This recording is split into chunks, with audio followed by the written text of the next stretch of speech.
जय श्री गणेश। नमस्कार, मैं आचार्य संजय द्विवेदी। मेरे समस्त प्रबुद्ध दर्शकों का मेरे चैनल पर हार्दिक स्वागत है। आज मैं आप सबके समक्ष एक विशिष्ट विषय वस्तु लेकर उपस्थित हूँ। ये विशिष्ट है, महत्वपूर्ण तथा अत्यंत उपयोगी।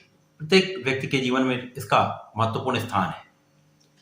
हम सभी के जीवन में कुछ महत्वपूर्ण संस्कार होते हैं। उनमें से एक संस्कार विवाह संस्कार है, जो प्रत्येक व्यक्ति के जीवन में आता है।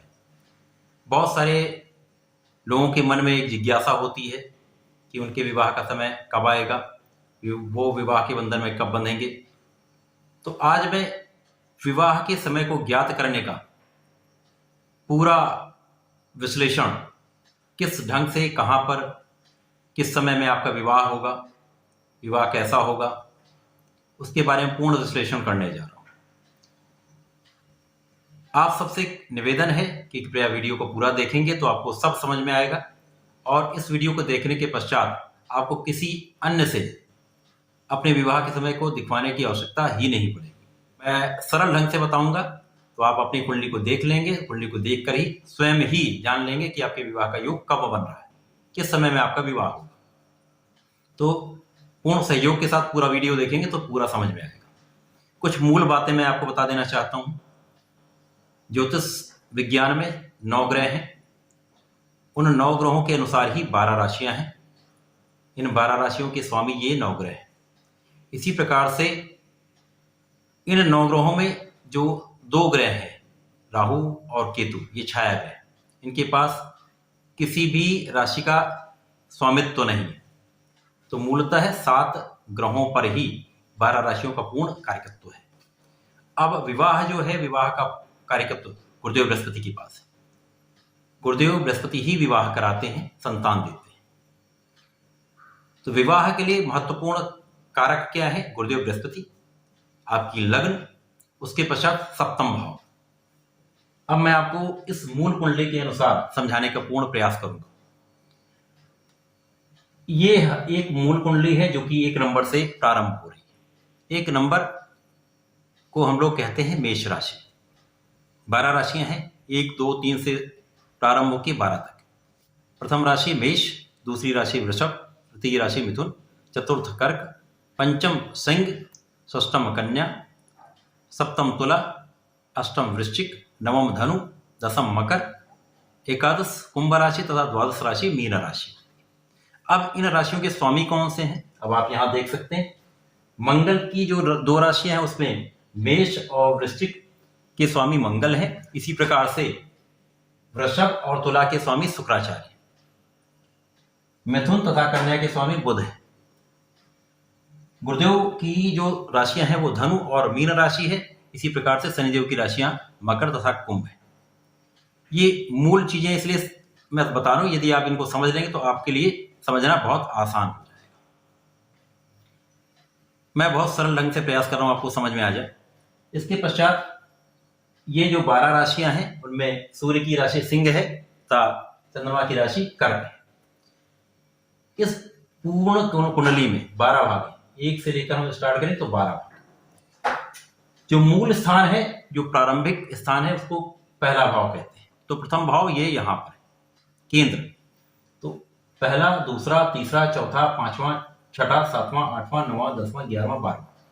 मैंने इसलिए 1 नंबर से स्टार्ट किया जिससे आपको पूर्ण समझ में। यहां से हम स्टार्ट करेंगे और 12वां भाव यहां पर समाप्त होगा। तो 12 राशियों के अनुसार 12 भाव। अब प्रथम भाव जो हमारा, ये प्रथम भाव जिसे हम लग्न कहते हैं। लग्न का अर्थ है आप स्वयं। तो जिसकी कुंडली है वो ये है। अब उसकी पत्नी अथवा उसके पति का भाव उससे ठीक 180 डिग्री पर होगा, ठीक सामने, सम सप्तम। तो इसके सीधा सामने जो भाव पड़ रहा है वो सप्तम भाव है, जिसे तुला राशि बनती है। ये पति अथवा पत्नी का वैवाहिक संबंधों का भाव हो जाता है।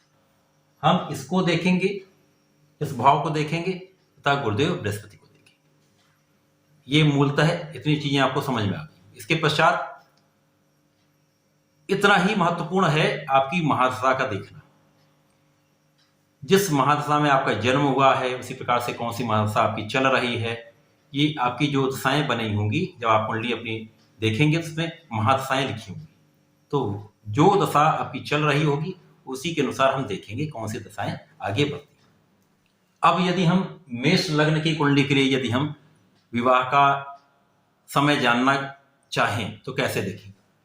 मेष लग्न के लिए कारक गुरुदेव बृहस्पति हैं जो कि भाग्य के स्वामी है, तो अच्छी स्थिति है। इसके पश्चात हम देखेंगे सप्तम भाव तुला राशि। तुला राशि के स्वामी कौन से हैं? तुला राशि के स्वामी यदि हम देखते हैं शुक्राचार्य बनते हैं जो कि 7 नंबर के स्वामी हैं तुला राशि। तो इसमें हम ये देखेंगे विवाह कैसे होगा। यदि विवाह योग्य आयु हो चुकी है तो हम ये देखेंगे कि वर्तमान में कौन सी दशा चल रही है। यदि उस समय में सप्तमेश की दशा चल रही हो, यानी सप्तम भाव के स्वामी शुक्र की दशा चल रही हो, तो निश्चित रूप से अति शीघ्र विवाह हो जाता है। यदि सप्तमेश की दशा नहीं चल रही है तो लग्न के स्वामी अर्थात मंगल की दशा यदि चल रही हो तो मंगल की दिशा में भी विवाह शीघ्र होता है।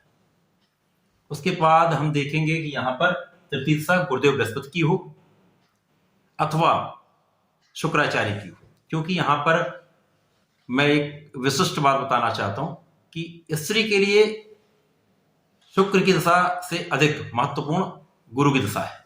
गुरु की दशा में स्त्रियों का विवाह अति शीघ्र होता है। इसी प्रकार से पुरुषों का विवाह शुक्र की दशा में अति शीघ्र होता है। तो यदि सप्तमेश की दशा नहीं चल रही है, लग्नेश की दशा नहीं चल रही, तो वहां पर शुक्र की दशा चल रही हो अथवा गुरु की दशा चल रही तो उसमें विवाह का योग शीघ्र बनता है। मान लीजिए इनमें दशाएं चल रही हैं, तब उसमें हम देखेंगे यदि मान लीजिए लग्न की दशा चल रही, लग्नेश की दशा चल रही, तो मंगल की दशा में हम सर्वप्रथम देखेंगे सप्तमेश यानी शुक्र की अंतर्दशा कब आ रही है। तो शुक्र की जब अंतर्दशा आ जाएगी उस समय आपके विवाह का पूर्ण योग बन जाएगा। यदि मान लीजिए लग्नेश की दशा नहीं चल रही है, सप्तमेश की दशा भी नहीं चल रही, तो हम देखेंगे कि अगली दशा आपकी कौन सी चल रही। मान लीजिए उस समय भाग्येश की दशा चल रही यानी गुरुदेव बृहस्पति की दशा चल रही, तो उस आपके भाग्य की दशा में गुरुदेव बृहस्पति की दशा में शुक्र का अंतर कब आ रहा है और आपके लग्न का प्रत्यंतर कब आ रहा है। तो यदि आप ये देख लेंगे तो 100% उस समय में ही आपका विवाह होना तय होगा। अर्थात गुरुदेव बृहस्पति की यदि दशा चल रही है उसमें अंतरदशा में शुक्राचार्य की दशा आ जाए, साथ में मंगल का प्रत्यंतर आ जाए, उस विशेष दशा में ही आपका विवाह निश्चित रूप से हो जाएगा। तो ये मूलतः देखा जाता है। यदि इस प्रकार से आप अपनी कुंडली में देखेंगे तो निश्चित रूप से आप अपने विवाह का समय निर्धारित कर पाएंगे। यदि मान लीजिए इनमें किसी की भी दशा नहीं चल रही, ना लग्नेश की है, ना सप्तमेश की है, ना भाग्येश की, तो जो भी दशा वर्तमान में आपकी चल रही है, यदि विवाह योग्य आयु हो चुकी है, तो उस दशा में केवल राहु की दशा में विवाह में बहुत अवरोध आते हैं, विवाह जल्दी आपका तय नहीं हो पाता है, निरंतर बाधाएं आती रहती हैं। इसी प्रकार से शनिदेव की दशा में भी विवाह में देरी होती है। यदि शनिदेव की दशा आ रही तो उसमें आपके विवाह में निश्चित रूप से देरी होगी, परंतु अन्य दशाओं में विवाह तेजी से होता है। तो इसमें ये देखेंगे कि जो वर्तमान दशा चल रही है इसमें सप्तमेश की अंतरदशा कब आ रही है, उस अंतरदशा में जिस समय में आपके लग्नेश की प्रत्यंतर दशा मिल जाएगी उसी समय में आपके विवाह का होना निश्चित हो जाएगा। तो ये मूलतः नियम है। यदि इस नियम को आप अपने कुंडली में अप्लाई करेंगे तो 100% आप स्वयं देखकर जान लेंगे कि आपका विवाह कब